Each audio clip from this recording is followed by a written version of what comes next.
আরে ভালো আপনি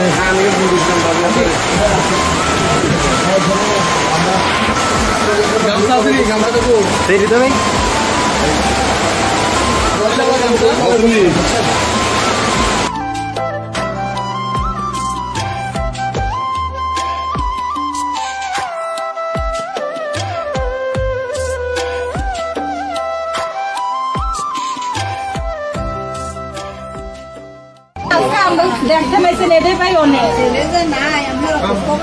আপনি যে আজকে খোঁজ খবরটা নিয়েছেন আপনি যে আইসেন ভাই টাকা করলেন বড় কথা না ভাই আজকে যে আপনি আইসেন মনে করে এটাই অনেক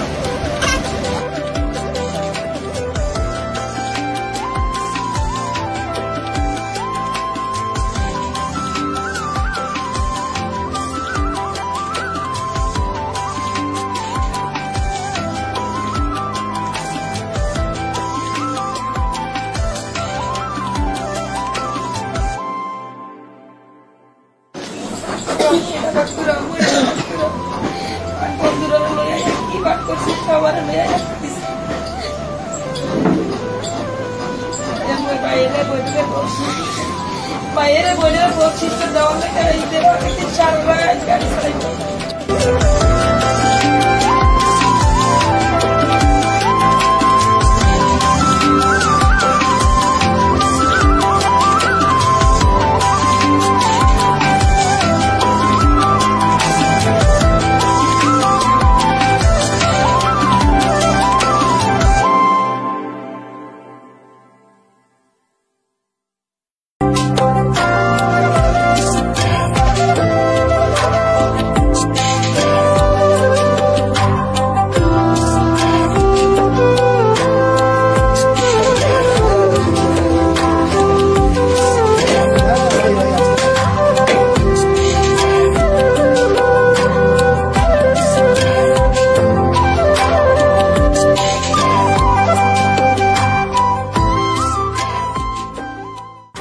আবেগপ্রবণ হই যখন শহীদ পরিবারের সাথে দেখা করতে আসি, কারণ আজকে শহীদ পরিবারদের যেই শহীদ সাব্বিরের যে পরিস্থিতি বা শহীদ রুবেলের যে পরিস্থিতি সেই জায়গায় আমরাও থাকতে পারতাম।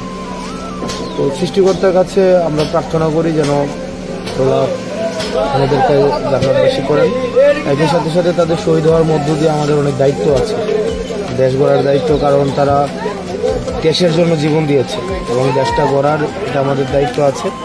আমরা যেন এই দেশটাকে যথাযথভাবে গড়তে পারি এবং তাদের এই যে রক্তের দায় যেন আমরা দিতে পারি, সেটার জন্য সবাই আমাদের একসাথে আবার কাজ করতে হবে ঐক্যবদ্ধভাবে দেশের স্বার্থে। তারা দেশের স্বার্থে তাদের জীবন দিয়েছে, আমাদের দল মত পথের ঊর্ধ্বে উঠে দেশের স্বার্থেই হচ্ছে আমাদের ঐক্যবদ্ধ থেকে কাজ করে যেতে হবে।